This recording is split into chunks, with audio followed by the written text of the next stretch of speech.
9টা sprinter bullet খাইছি। আমার এই যে দাগ এখনো আছে শরীরে, আমার সারা শরীরে 9টা বুলেটের দাগ আছে।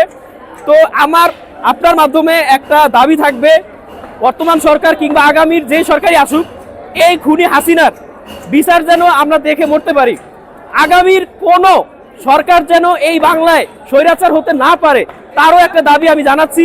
যদি কেউ এই স্বৈরাচারী মনোভাব পোষণ করার চেষ্টা করে, তাহলে এই বাংলায় আজকে যা হয়েছে 5 আগস্ট থেকে এই পর্যন্ত 5 ফেব্রুয়ারি পর্যন্ত যা হয়েছে, এর পুনরাবৃত্তি আবার হবে।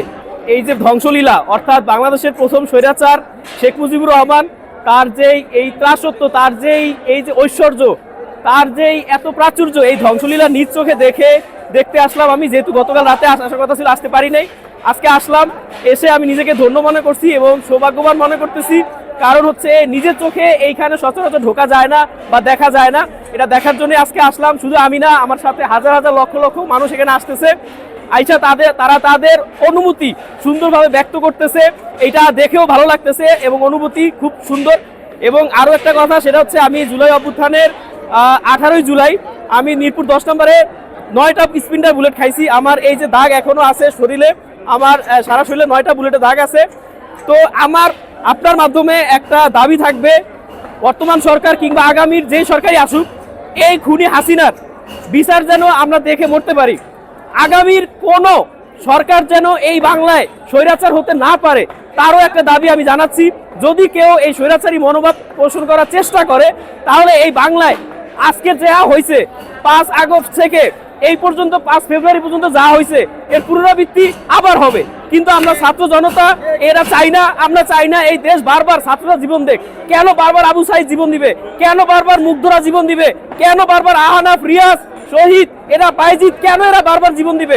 আমরা চাই না বারবার ছাত্র সমাজ জীবন দিয়ে এই দেশকে স্বৈরাচার মুক্ত করুক।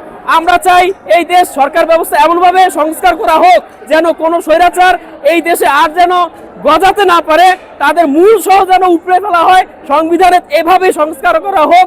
আমরা চাই আগামীতে একটি সুন্দর সুষ্ঠু নির্বাচনের মাধ্যমে একটি গণতান্ত্রিক সরকার আসবে এবং তারা ছাত্রদের ম্যান্ডেট বুঝতে পেরে, ছাত্রদের পালস বুঝতে পেরে তারা যেন সুন্দরভাবে এই দেশকে পরিচালনা করে। ছাত্ররা তাদের সাহায্য করবে, তাদের সাথে থাকবে।